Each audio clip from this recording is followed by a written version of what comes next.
There is something in this room with you right now that can break the cosmic speed limit. Not a particle, not a wave, not anything with mass or energy. Something that physicists have known about for decades, but rarely mention in textbooks or documentaries. Something so simple, you use it every single day without even thinking about it. Your shadow can move faster than light. Everything you learned in school told you this is impossible. Einstein's theory of relativity built the entire foundation of modern physics on one ironclad rule. Nothing travels faster than light in a vacuum. Light moves at roughly 300,000 kilometers per second, and this speed limit is absolute. Break it, and you tear apart causality itself. Effects could precede causes. Messages could arrive before they were sent. The universe would unravel into paradox and contradiction. This cosmic speed barrier stands as the single most fundamental constraint on reality. Particles with mass can approach this speed, but never reach it. Accelerating them closer and closer to light speed requires exponentially more energy. To actually hit light speed would require infinite energy, which makes it physically impossible. Yet right now, if you wave your hand in front of a bright lamp, the shadow it casts on the opposite wall moves at a speed determined not by physics, but by geometry. The farther the wall, the faster the shadow travels. Move the wall far enough away, make the angle just right, and that shadow races across the surface at speeds that would make light itself jealous. This is not speculation. This is not science fiction. This is observable, measurable, undeniable reality. Shadows regularly exceed the speed of light, and they do so without violating a single law of physics. No energy requirement, no exotic matter, no warping of space-time, just ordinary darkness moving in extraordinary ways. The implications cut deeper than you might think. We live in a universe where the absence of something can propagate faster than the presence of that same thing, where nothing can outrun everything, where the void moves quicker than substance. This seems to flip reality on its head. How can the lack of light move faster than light itself? How can darkness, which has no physical existence, have any speed at all? What even is speed when applied to something that does not exist? But here is where the story becomes truly strange, where it shifts from paradox into philosophy. Darkness is not simply the opposite of light. It is not a substance or a force. It is not even a thing that exists in the way matter and energy exist. Darkness is absence, the void where photons should be. And yet this absence, this nothing, can move at impossible speeds. It can cross cosmic distances in fractions of a second. It can outrace every particle in the universe. What does that tell us about the nature of reality? About the difference between information and motion? About the fabric of space-time itself? More provocatively, what if darkness is not just the absence of light in some local region, but the original state of the universe itself? What if every photon, every quantum of light, is merely a temporary disruption in an eternal ocean of darkness that existed before the Big Bang and will exist long after the last stars burn out? Before we dive deeper into this mystery, hit that subscribe button and give this video a like. We explore cosmic paradoxes like this every week, uncovering the counterintuitive truths hidden in plain sight throughout our universe. Questions that make you rethink everything you thought you knew about physics, space, and time. You won't want to miss what comes next. Now let's begin with the simplest demonstration of faster than light shadow motion, one that requires nothing more than a laser pointer and a clear night. Imagine you have a laser powerful enough to reach the moon, not just to bounce off retroreflectors left by Apollo missions, like scientists do to measure the moon's distance with incredible precision, but powerful enough to create a visible spot on the lunar surface, a pinpoint of green or red light visible even through a telescope. This is no mere thought experiment. Military-grade lasers designed for ranging and targeting can do this today. Research lasers at observatories can paint spots on the moon visible from Earth. Take that laser, point your beam at the moon, and wave it quickly across the sky. The spot of light races across the lunar surface, covering hundreds of thousands of kilometers in the blink of an eye. Your wrist twists through a tiny arc, maybe 10 degrees in half a second. But 384,000 kilometers away, that small rotation translates into an enormous distance traveled by the light spot. Here's the critical insight that breaks your intuition. That spot is moving much, much faster than the photons making it up.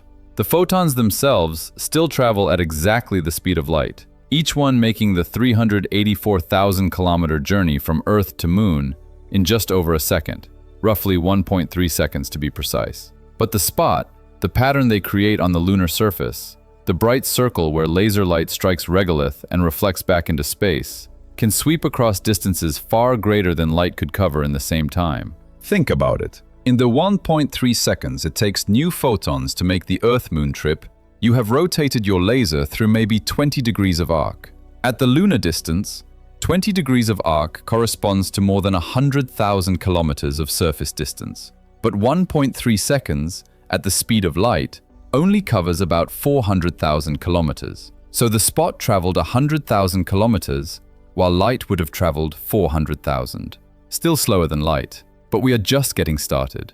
If you move your hand fast enough, if you rotate that laser beam through a wide enough angle in a short enough time, you can make the spot travel at 10 times the speed of light, 100 times, 1,000 times, 1,000,000 times. There is no upper limit, except your ability to move the laser.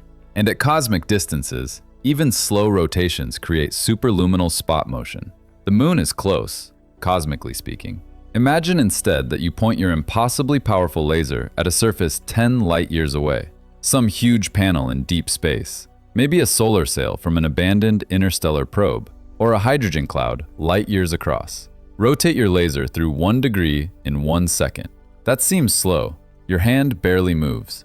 But at 10 light-years distance, 1 degree of arc spans nearly 1/5 of a light-year. The spot must travel that distance in 1 second. Light takes a year to cross a light-year, by definition. Your spot crosses 1/5 of a light-year in 1 second. Do the math. Your spot is moving at more than 6 million times the speed of light. The mathematics are simple and beautiful in that devastating way where elegant equations reveal universe-altering truths. The moon sits roughly 384,000 kilometers away, give or take a few thousand, depending on where it is in its elliptical orbit. Its circumference at the equator measures about 11,000 kilometers. If you rotate your laser to sweep that entire distance in 1 second, the spot moves at 11,000 kilometers per second. Light moves at 300,000 kilometers per second, so your spot is traveling at less than 4% of light speed. Nothing special yet. Impressive by human standards, but nowhere near relativistic. But change one variable. Double the distance. Place a screen twice as far away at 768,000 kilometers. And suddenly, that same rotation speed creates a spot moving twice as fast, at 22,000 kilometers per second. Still slower than light, but you see where this is going. Push the screen to the distance of Mars at its closest approach to Earth, roughly 55 million kilometers when the planets align favorably in their orbits. Now perform that same 1-second sweep across a comparable arc of Martian sky. That spot races across the Martian surface at speeds that dwarf anything we just calculated for the moon. We are talking millions of kilometers per second. Light speed is 300,000 kilometers per second. Your spot has blown past that barrier without breaking a sweat, and we have barely left our own solar system. Take it further. Place your target at the distance of Neptune, 30 times farther from the Sun than Earth, billions of kilometers away. A rotation that seems glacially slow from your perspective, maybe taking several seconds to complete, creates a light spot that screams across Neptune's atmosphere, at hundreds of times the speed of light. Travel outside the solar system entirely, to the nearest star, Proxima Centauri, sitting 4.2 light-years away in the Alpha Centauri system. Light takes 4.2 years to make that journey. Your photons are still obeying the cosmic speed limit, still taking years to cross interstellar space. But the spot they create at the destination, if you were somehow able to see it and track it in real time, which you cannot, because information about the spot's position still travels at light speed back to you. That spot can sweep across the face of an imaginary screen at Proxima Centauri at millions of times light speed, if you just rotate your laser at a normal human wrist flicking speed. The reason is pure geometry, the cold mathematical logic that governs how angles and distances relate to each other in flat space. When you rotate the laser through a small angle, the spot at the far end traces an arc like a compass arm, drawing part of a circle. The length of that arc depends on exactly two things: the angle you rotate through, measured in radians or degrees, and the distance to the screen, the radius of that imaginary circle. Doubling the distance doubles the arc length. Triple the distance, and you triple the arc length. The spot must cover twice the distance in the same amount of time, so it moves twice as fast. It is the same principle that makes the tip of a minute hand on a clock tower move faster than the tip of a minute hand on a wristwatch. Longer arm, faster tip speed for the same angular rotation rate. Keep increasing the distance, and the spot's speed grows without limit. There is no maximum, no ceiling, no asymptote it approaches but cannot cross. At the distance of Proxima Centauri, 4.2 light-years away, rotating your laser through a single degree in 1 second creates a spot moving at more than 200 times the speed of light. At the distance of the galactic center, roughly 26,000 light-years from Earth, that same rotation produces spot motion at hundreds of thousands of times light speed. At the distance of the Andromeda galaxy, 2.5 million light-years away, we are talking millions of times faster than light. The numbers scale linearly with distance. Make the distance 10 times bigger, the spot speed gets 10 times faster for the same rotation rate. Simple arithmetic leads to universe-breaking conclusions. This is not some abstract calculation on a whiteboard, not a mathematical curiosity with no connection to reality. This is how the universe actually works. Point a powerful enough beam at a distant enough target, sweep it across the sky at a humanly achievable rotation speed, and you create motion that physics supposedly forbids. Except physics does not forbid it at all, not even slightly, not even in principle. The equations of special relativity, the mathematics that describe how space-time behaves, contain no prohibition against this phenomenon. Einstein himself would have recognized it immediately as perfectly legal, perfectly consistent with everything relativity demands. Because what we are seeing is not really motion in the way we usually understand it. Nothing is traveling from one point to another. No object makes the journey. No particle carries information across that distance. The spot itself has no physical existence. It is merely an intersection, a geometric point where laser light happens to strike a surface at a particular moment in time. When that intersection moves, when it appears to relocate from point A to point B, nothing has actually relocated. Different photons strike point A at time 1, and different photons strike point B at time 2. There is no continuous entity that persists between those moments, no persistent thing that exists at point A and then exists at point B. The spot at point A and the spot at point B are completely separate phenomena, connected only by the fact that they both came from the same source and both resulted from the same rotation of that source. Think about rain falling on a hillside. As water flows downward, it creates wet streaks on the slope. Tilt the hillside, and the wet streaks appear to move as water finds new paths downward. But the water itself just flows. The wetness at the top of the streak and the wetness at the bottom of the streak are not the same water.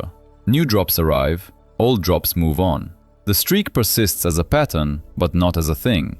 The light spot works the same way. It persists as a pattern, as a description of where photons are currently striking a surface, but the actual photons creating that pattern are constantly changing. Every fraction of a second, new photons arrive from Earth, carrying new energy across the gulf of space at exactly the speed of light, while the previous photons have already been absorbed or scattered. The pattern appears to move, but nothing that exists moves with it. When that intersection moves, it does not violate relativity, because relativity only constrains physical things, things made of matter and energy, things that can carry a signal from one place to another. Relativity says you cannot push a particle faster than light. You cannot send matter or energy across space faster than light. You cannot transmit information from one location to another faster than light, because information requires a physical carrier.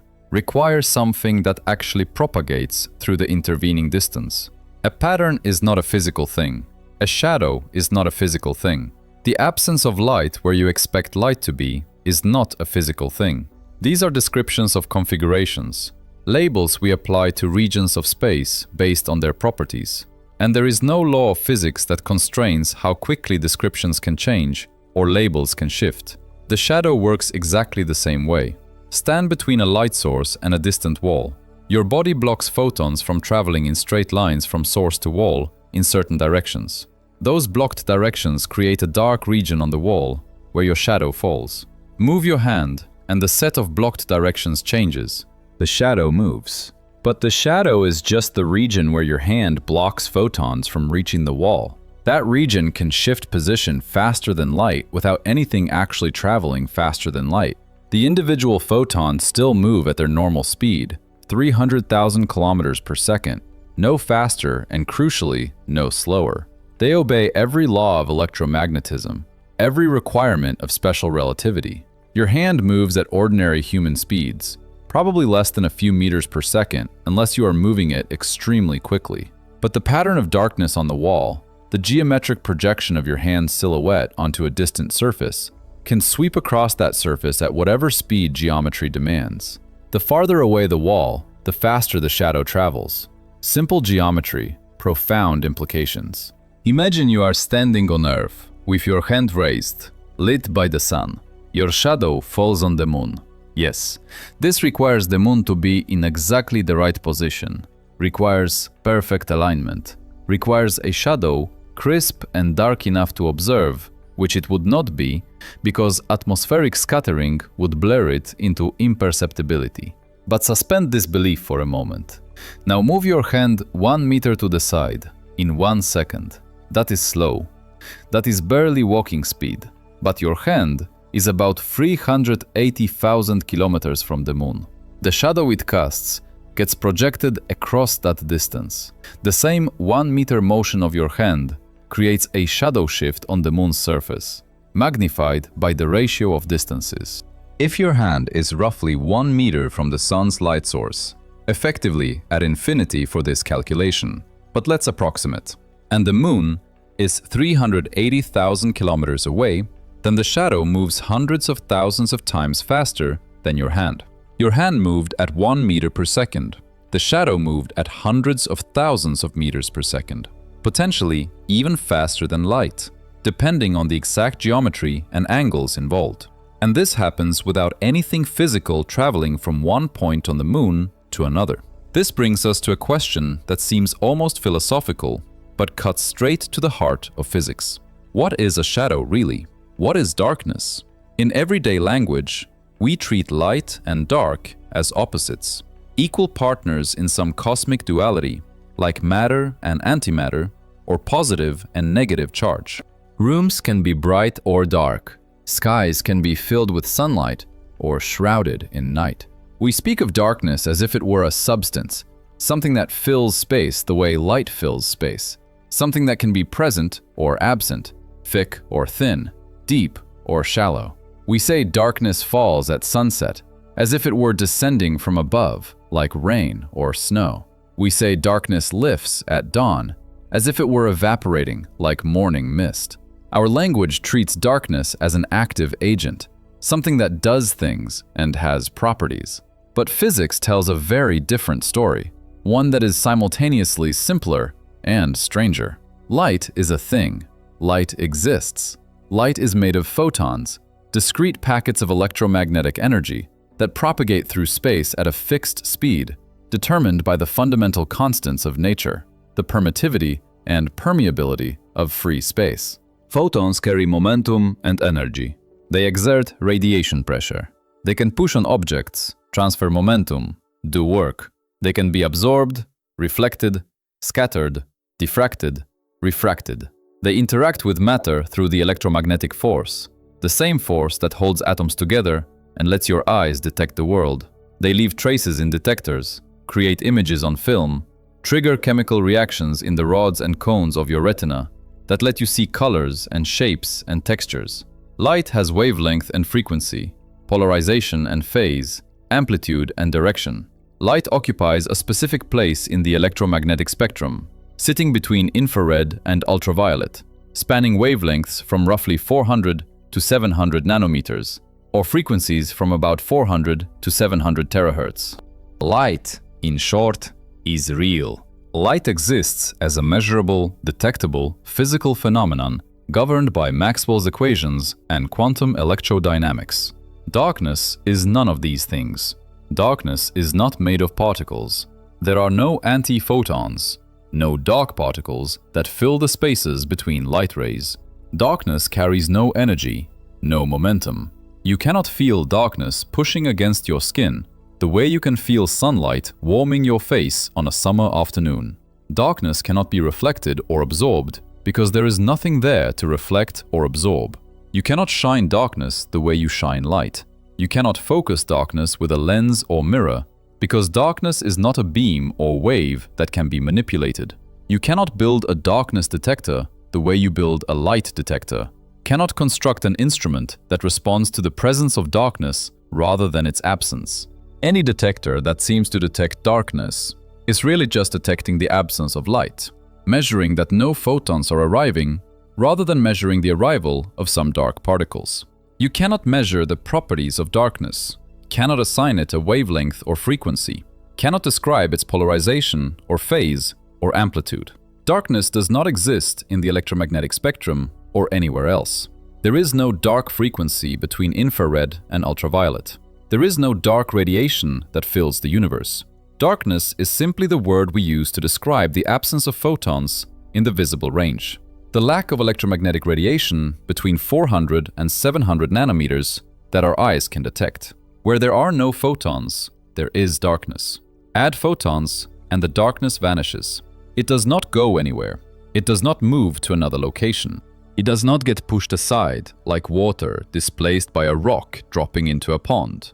It simply ceases to be the description we use for that region of space. We stop calling it dark and start calling it illuminated, and that is all that has changed. This is not semantics. This is the fundamental physical reality. Darkness has no independent existence. It is not a substance or force that opposes light. It is a description of absence, of what is not there rather than what is. This makes darkness categorically different from every other thing we talk about in physics. Electrons are things. Protons are things. Photons are things. Electromagnetic fields are things. Space-time curvature is a thing. Even virtual particles and quantum fields and probability amplitudes are in some sense things, entities that exist within our mathematical descriptions of reality and affect how the universe behaves. Darkness is not a thing. Darkness is the hole where a thing should be. And holes follow different rules than things do. Consider temperature and heat. We used to think heat was a substance called caloric that flowed from hot objects to cold objects. Objects felt hot because they contained a lot of caloric. They felt cold because they contained little. When you warmed your hands by a fire, caloric flowed from the fire into your skin. This turned out to be completely wrong. Heat is not a substance. Heat is the random kinetic energy of atoms and molecules jiggling around. Temperature measures the average kinetic energy of those jiggles. A hot object has atoms moving quickly. A cold object has atoms moving slowly. When you put a hot object next to a cold object, the fast-moving atoms in the hot object collide with slow-moving atoms in the cold object, transferring energy until both reach the same temperature. No substance flows, just energy redistributes itself. Cold is not the presence of some anti-heat substance. Cold is just the absence of thermal energy, the state where atoms are barely moving. Cold is to heat what darkness is to light, an absence rather than a presence, a description of lack rather than a description of substance. This distinction between presence and absence turns out to be crucial for understanding how shadows can move faster than light. Photons exist. They are physical objects, subject to relativistic constraints. They cannot travel faster than the speed of light because they are the thing that defines what we mean by the speed of light. Their speed is written into the fundamental structure of space-time itself, determined by how electromagnetic fields propagate through vacuum. Darkness does not exist as a physical entity. It is a description, a label, a way of categorizing regions of space based on the absence of something. And descriptions are not bound by the same rules as objects. You can describe a region of space as dark even if that description changes faster than light could cross that region. The universe does not care. No physical law is violated because no physical thing is moving. You are just updating your labels, changing which regions you call illuminated and which you call dark. And labels can change as fast as geometry dictates. To make this concrete, picture a vast cosmic lighthouse, a pulsar spinning in the depths of space, sweeping its beam across the void like a searchlight scanning a midnight sky at an airport or prison, looking for escape attempts that never come. Pulsars are neutron stars, the collapsed cores of massive stars that died in supernova explosions billions of years ago. They pack more mass than our entire sun into a sphere barely 20 kilometers across, smaller than a city, with densities so extreme that a teaspoon of neutron star material would weigh as much as Mount Everest. Their surfaces are made of atomic nuclei pressed so tightly together they touch, forming a crystal lattice of neutrons. A solid made of matter so strange it barely resembles anything we encounter in everyday life. They spin at incredible speeds, some rotating hundreds of times per second, held together by gravity so intense it warps space-time around them into nearly flat sheets, despite being millions of times less massive than a black hole. They channel intense beams of radio waves and gamma rays along their magnetic poles, particles accelerated to nearly light speed in magnetic fields 1 trillion times stronger than Earth's. Stronger than anything humans have ever created in any laboratory. As the pulsar rotates, these beams sweep through space. When one crosses Earth, we detect a pulse, a brief flash of radiation like a cosmic lighthouse beam sweeping past our position. The pulsar appears to flash on and off with clockwork precision, hence the name. Some pulsing 30 times per second, others slower. Their periods measured to nanosecond accuracy because they are that stable, that regular. Now imagine that beam sweeping not across Earth, but across some enormous cloud of interstellar gas, light years across, a nebula glowing from the radiation of nearby stars, or perhaps a dark molecular cloud thick with hydrogen and dust. As the beam rotates, it illuminates different parts of the cloud, lighting them up like a cosmic spotlight picking out features in a dark theater. It creates a bright spot where the beam intersects the gas, a region glowing with fluorescence as photons strike atoms and excite them, causing them to emit their own light in response. That spot moves around the cloud's surface as the pulsar spins, tracing circles or spirals depending on the geometry. How fast does it move? That depends entirely on how far away the cloud is. If the cloud sits 10 light years from the pulsar, and the pulsar completes 1 rotation per second, the beam sweeps through a circle. The circumference of that circle at 10 light-years radius is enormous, roughly 63 light-years all the way around. The spot on the cloud must travel that 63 light-year distance in 1 second to complete 1 full circuit. Light travels 1 light-year in 1 year, by definition 365 days of continuous travel. So the spot moves at 63 times the speed of light. Not approximately, not kind of, exactly 63 times light speed for this specific geometry. This is not hypothetical. Pulsars exist. We have catalogued thousands of them. Interstellar clouds exist. They fill the galaxy, vast regions of gas and dust between the stars, some glowing pink and red with fluorescent hydrogen, others dark and cold, visible only by the way they block starlight behind them. The geometry is straightforward. Basic trigonometry from high school. Somewhere in the universe, right now, at this very moment, spots of light are racing across gas clouds at speeds that dwarf what photons can achieve, and have been doing so for billions of years, since long before Earth formed, since long before the sun ignited. And it makes no difference to physics. No laws break, no paradoxes emerge, no information travels from one part of the cloud to another at superluminal speeds. The spot at any given moment is made of completely different photons than the spot a moment before. Entirely separate populations of particles arriving from the pulsar after their long journey through space. Nothing persists. Nothing journeys from point A to point B, carrying any kind of signal or message. The pattern moves, but the pattern is not a thing that can carry information. Here is another way to think about it that makes the distinction absolutely crystal clear. Imagine a stadium filled with people doing the wave, that coordinated display of collective action you see at sporting events. You have seen this. One section of fans stands up, raises their arms above their heads, cheers, then sits back down. A moment later, the adjacent section does exactly the same thing.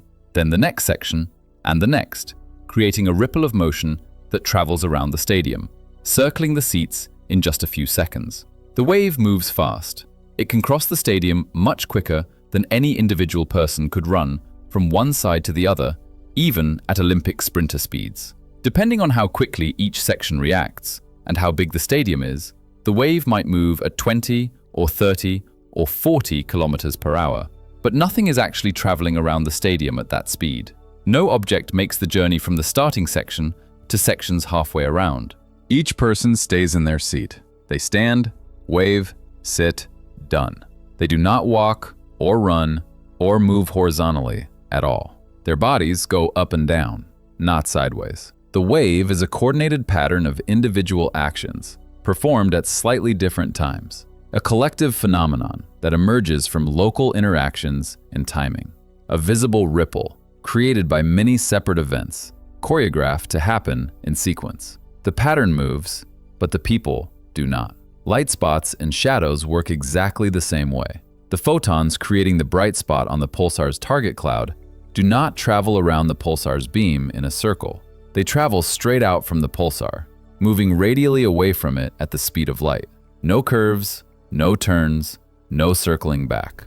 Different photons strike different parts of the cloud at different times, based on when the pulsar's rotation aims the beam in their direction. The pattern of illumination shifts as the beam rotates, creating the appearance of a spot moving across the cloud. But each photon just makes its own individual journey from source to surface, oblivious to any pattern it might be participating in. Similarly, the shadow on your wall does not contain the same darkness from moment to moment.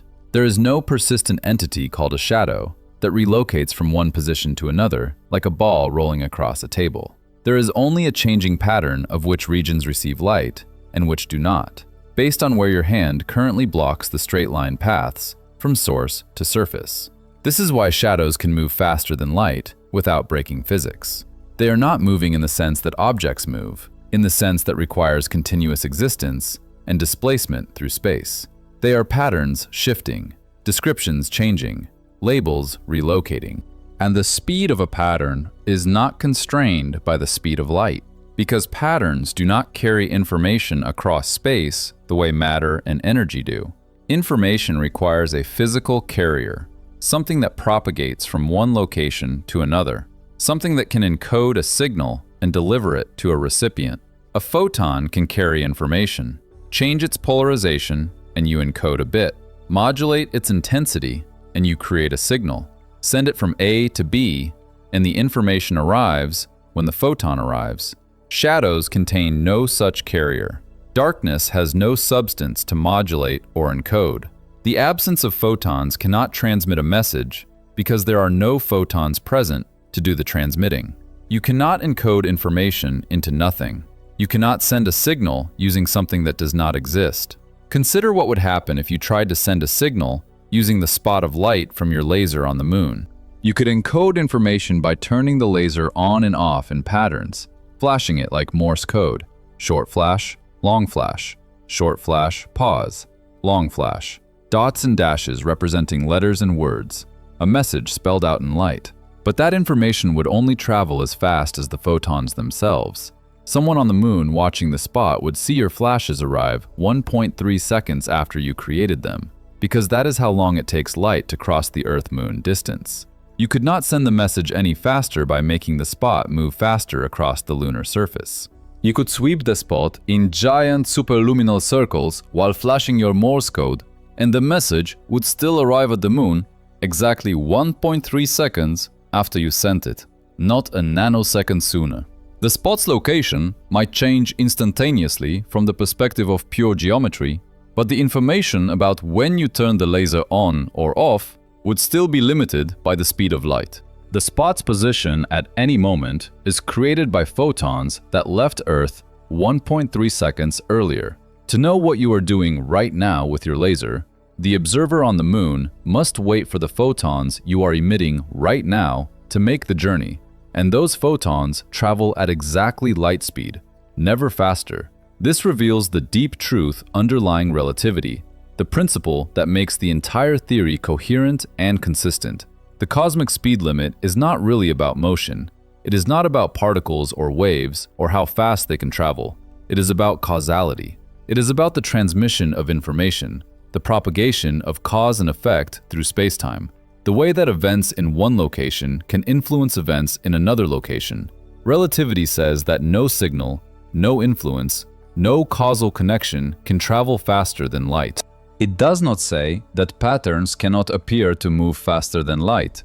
It does not say that geometric projections or wave fronts or intersections or ripple effects must obey the same constraints as particles carrying energy and momentum.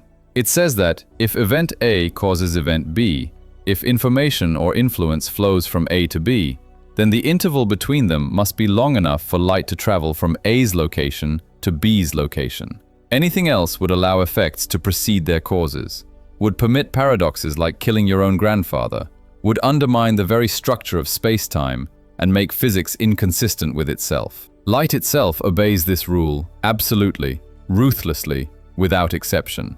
Every photon that strikes the moon arrived there because it was emitted from Earth at an earlier time. The emission event caused the arrival event. The interval between them was exactly the distance divided by the speed of light, 1.3 seconds for the Earth-Moon gap. No photon took a shortcut. None jumped ahead. None arrived before they should have, based on when they were emitted. None violated causality. They all traveled in straight lines through vacuum, at exactly 299,792,458 meters per second. The speed determined by the permittivity and permeability of free space. The speed at which electromagnetic disturbances propagate through the quantum vacuum. That speed is not arbitrary. It is woven into the fabric of reality itself, a consequence of how electric and magnetic fields interact with each other and with space and time. The spot of light on the lunar surface might appear to jump across the landscape instantly when you rotate the laser, might seem to teleport from one crater to another without passing through the intervening distance. But no individual photon made that journey. Each photon traveled its own straight path from source to destination, at exactly the speed light must travel. The photons lighting up crater A left Earth aimed at crater A. The photons lighting up crater B left Earth aimed at crater B. These are separate events with separate causes. There is no causation linking the illumination of A to the illumination of B. They are both caused by your hand rotation, yes, but your hand is the common cause of two independent effects, not the transmitter of influence from one effect to the other. The pattern appears to move, but causation does not flow along that pattern. No signal propagates from A to B at superluminal speed. But now we arrive at a deeper question that will lead us into stranger territory. We have established what a shadow is in physical terms, an absence of photons where photons would otherwise be. We have established that this absence can shift position faster than light because it is not a physical entity. But what does this tell us about the nature of darkness itself? Not as a practical phenomenon, not as something that happens on walls and surfaces, but as a fundamental aspect of reality. What if we step back and ask, which came first, light or darkness? Which is the natural state of the universe, and which is the intrusion? The Speed of Darkness, Part 2, Sections 7 to 10. Our instinct says light is primary. Light is active, energetic, life-giving. Darkness is passive, empty, the mere absence of something important. But look at the cosmos and you find the opposite. The universe is overwhelmingly dark. Most of space contains no stars, no galaxies, no light sources of any kind. Between the galaxies lies darkness so complete that if you could stand in intergalactic space, far from any cluster or supercluster, the night sky would be almost perfectly black. No Milky Way arching overhead, no scattered stars twinkling in constellations. Just blackness punctuated by a few incredibly faint smudges marking the nearest galaxies, millions of light years away. Darkness is the default state. Light is the exception, the rare pocket of electromagnetic activity in an ocean of void.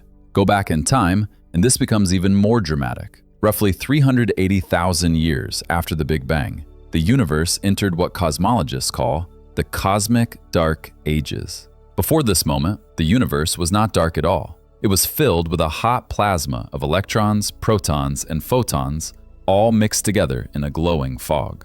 Photons could not travel freely because they kept colliding with free electrons, scattering endlessly, like light trying to penetrate thick mist. The universe was opaque, bright, energetic. But then, expansion and cooling reached a critical threshold. The temperature dropped enough for electrons and protons to combine into neutral hydrogen atoms. Suddenly, there were no more free electrons to scatter photons. The fog cleared. The universe became transparent. But transparent to what? There were no stars yet, no galaxies, no quasars or active galactic nuclei pumping radiation into the cosmos. The photons from the primordial plasma redshifted away into the infrared and microwave range, as space expanded, stretching their wavelengths until they no longer carried enough energy to be visible. The universe went dark. Completely, utterly dark. For hundreds of millions of years, perhaps as long as 1 billion years, the cosmos was a black void, filled with hydrogen gas slowly collapsing under its own gravity, forming clumps and filaments and sheets, but emitting no light. This was the cosmic dark ages, a period when darkness ruled absolutely, and no observer anywhere in the universe could have seen anything at all. Eventually, the collapsing hydrogen became dense enough and hot enough to ignite the first stars. These were massive, bright, short-lived beasts, hundreds of times more massive than our Sun, burning through their fuel in just a few million years before exploding as supernovae. Their ultraviolet light began to reionize the hydrogen around them, creating bubbles of ionized gas that grew and merged. Over tens or hundreds of millions of years, these bubbles filled the universe, ending the Dark Ages and beginning the epoch of reionization, when the cosmos became transparent and illuminated once again. But the Dark Ages had lasted longer than the entire period from reionization until now. For most of cosmic history, measured from the Big Bang to the first stars, the universe was dark, and darkness will return. Look far enough into the future, and you see a cosmos growing steadily dimmer as stars exhaust their fuel and die. New stars form from collapsing gas clouds, yes, but the supply of gas is finite. Each generation of stars locks some matter into stellar remnants, white dwarfs and neutron stars and black holes that will never shine again. The star formation rate peaks and then declines. Over trillions of years, the last red dwarfs, the smallest and longest-lived stars, will flicker out. The universe will enter what cosmologists call the degenerate era, filled with cold stellar remnants and planets and asteroids orbiting in darkness. No fusion reactors lighting up the void. No main sequence stars fusing hydrogen into helium. Just dead worlds circling dead suns in an expanding, cooling cosmos. Even the remnants will not last forever. Protons might be stable, or they might decay over timescales of 10 to the 37 years, or longer. If they decay, then white dwarfs will gradually disintegrate, atom by atom, their nuclei breaking down into lighter particles and radiation. Neutron stars will evaporate. Planets will dissolve. Everything made of ordinary matter will ultimately vanish, leaving only black holes, and perhaps some exotic stable particles, like electrons and photons, scattered across an impossibly vast volume of space. The universe will be darker than it has ever been, darker even than the cosmic dark ages, because at least then, there was matter capable of forming stars eventually. In the far future, there will be nothing left to burn, and then the black holes themselves will evaporate.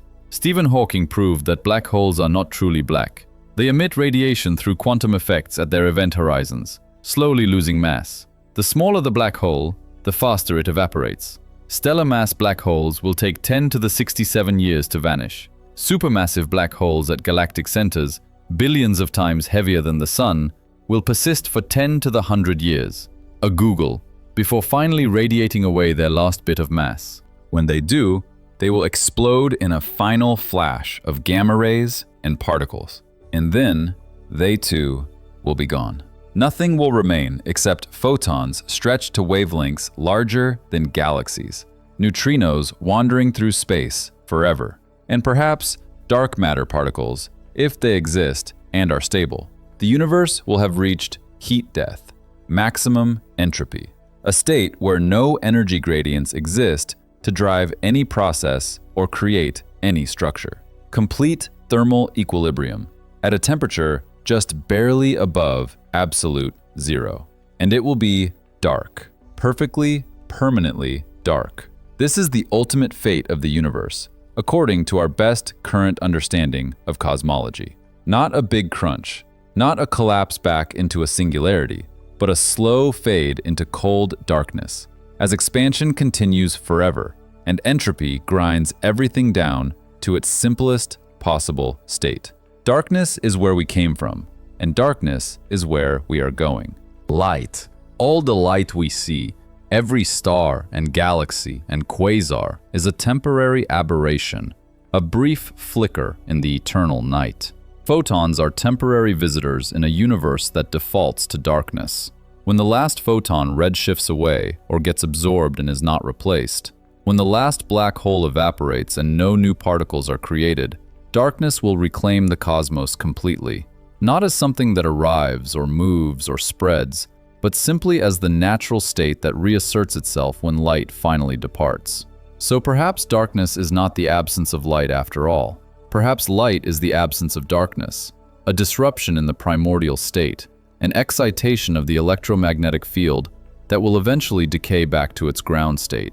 Darkness was here first, darkness will be here last, and in between, for a cosmologically brief moment, there is us, and stars, and light. But we have gotten philosophical. Let's return to physics and explore some other ways that apparent faster-than-light motion can occur without violating relativity. The shadow on the wall is one example. The spot of light from a rotating laser is another. But there are more, and they all reveal the same underlying truth. Geometry can create patterns that move faster than light, while physics ensures that information and causality never do. Consider the scissors paradox. Take a giant pair of scissors, absurdly large, with blades a light year long. Hold them open at a wide angle, maybe 120 degrees, so the tips are nearly 2 light years apart. Now close the scissors quickly, bringing the handles together in 1 second. Where do the blades meet? At the pivot point, obviously, where they are attached. The contact point where the 2 blade edges cross each other starts near the pivot and races out toward the tips as you close the scissors. How fast does that contact point move? The mathematics are straightforward, and the answer is disturbing. If the blades are 1 light year long and you close them in 1 second, the contact point must travel nearly 2 light years in that second, moving at roughly twice the speed of light. Make the blades longer, and the speed increases proportionally. 10 light year blades produce a contact point moving at 20 times light speed. 100 light year blades, 100 times light speed. The contact point can move arbitrarily fast, depending on blade length and closing speed. Nothing prevents this. The geometry demands it. But of course, nothing physical is actually moving faster than light. The scissors blades themselves do not move that fast. Each point on the blade moves in an arc as the scissors close, and the tips move fastest because they trace the largest arc. But even the tips are moving at ordinary speeds, maybe a few meters per second if you close the scissors quickly. The contact point is not a physical object. It is just the location where the 2 blades happen to intersect at any given moment. As you close the scissors, this intersection location slides along the blades from pivot to tips. Different parts of the blades are in contact at different times. Nothing travels down the length of the blade. No signal propagates from handle to tip. The blades are closing, and the intersection point moves as a consequence of geometry, but the motion of the intersection is not the motion of anything real. There is a subtlety here that is worth exploring, because it reveals deep truths about rigidity and information transmission. Imagine you actually built these scissors with light-year-long blades. In reality, you cannot. No material is rigid enough. When you close the handles, the force you apply does not instantly propagate down the blade to the tips. Forces propagate through solid materials at the speed of sound in that material, which depends on its elasticity and density. Steel transmits sound at about 5 kilometers per second, much faster than air, but far slower than light. If your scissors had steel blades, 1 light year long, it would take tens of thousands of years for the closing force to propagate from handles to tips. You would close the handles and nothing would happen at the far end for millennia. The blades would bend and flex and twist. The tips would remain motionless, while shock waves traveled down the blade. Real scissors with light-year blades would not close at all in any reasonable time frame. They would crumple. But even if we imagine impossibly rigid blades, blades made of some material that transmits forces at nearly the speed of light, the contact point can still move faster than light. You just have to close them quickly. The limitation is that you cannot use a scissor closing to send information faster than light. If you try to signal someone at the tips by opening and closing the scissors, they would not receive your signal until the force wave reached them, and that travels at most at light speed through the blade material. The contact point zips down the blades at superluminal speed, but no information zips with it. The contact point is a geometric abstraction. Information is a physical phenomenon. This same principle appears in many other contexts. Phase velocity is one. When waves travel through a medium, there are actually two speeds to consider. The phase velocity is how fast the crests and troughs of the wave appear to move. The group velocity is how fast the overall wave packet, the envelope containing many oscillations, moves through space. In certain materials, these two speeds can be dramatically different. In some cases, the phase velocity can exceed the speed of light, while the group velocity remains subluminal. The wave crests race ahead, but the energy and information travel at normal speeds. This happens in waveguides, where electromagnetic waves are confined between metal walls. The phase velocity, the speed at which wave crests march along the guide, can be faster than light, but the group velocity, the speed at which you could send a signal by modulating the wave, is always slower than light. Once again, apparent faster than light motion occurs, but no causality is violated. Scientists have even created laboratory conditions where pulses of light seem to exit a medium before they enter it. In 2000, researchers at the NEC Research Institute in Princeton used a cloud of specially prepared cesium atoms to create a region of anomalous dispersion. They sent a laser pulse into this cloud and observed the peak of the pulse emerging from the far side before the peak had even entered the near side. The pulse appeared to travel through the cloud faster than light, arriving early, seemingly violating causality. But careful analysis revealed the trick. The pulse shape was rearranged as it passed through the cloud. The leading edge entered normally at light speed, and the cesium atoms responded by amplifying certain frequencies and suppressing others, in just the right way to reconstruct the pulse peak at the exit, before it should have arrived. Try to encode a message by modulating the pulse, and the scheme fails completely. The signal reaches the far side at normal speeds, while the peak races ahead, empty of any meaningful content. The peak moved superluminally, but carried nothing with it. All these phenomena share the same characteristic. Something appears to move faster than light. A pattern, a peak, a contact point, a wave crest, a geometric intersection. But nothing physical makes the journey. No particle travels faster than light. No energy propagates superluminally. Causality remains inviolate. The faster-than-light motion is always a feature of geometry, or wave interference, or collective behavior, never a feature of individual physical objects, carrying signals from one place to another. Relativity remains intact. The cosmic speed limit holds absolutely for everything that matters, everything that could possibly create a paradox, or allow effects to precede causes. And shadows fit perfectly into this category.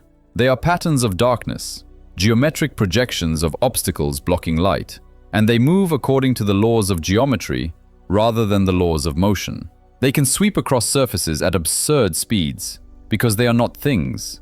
They are absences, voids, labels we apply to regions where photons happen not to be. The speed of darkness, if we can even call it that, is unlimited because darkness has no speed in the sense that objects have speed. Darkness does not travel. Regions simply transition from illuminated to dark or dark to illuminated as light sources turn on or off, as obstacles move, as beams sweep across space. These transitions can happen faster than light could cross the same distance, but no darkness particles make the journey because there are no darkness particles. There is only the absence of light particles, and absence is not bound by the rules that bind presence. This brings us back to where we started, but with deeper understanding. Your shadow can move faster than light, yes, but it can do so precisely because it is not a thing that moves. It is a description that changes. The universe is filled with these apparent paradoxes, situations where naive intuition suggests something impossible is happening, while careful analysis reveals that the laws of physics are perfectly satisfied. Faster than light shadows, contact points racing down scissor blades, spots of light from cosmic lighthouses sweeping across nebulae at impossible speeds, phase velocities exceeding c, pulse peaks arriving before they depart.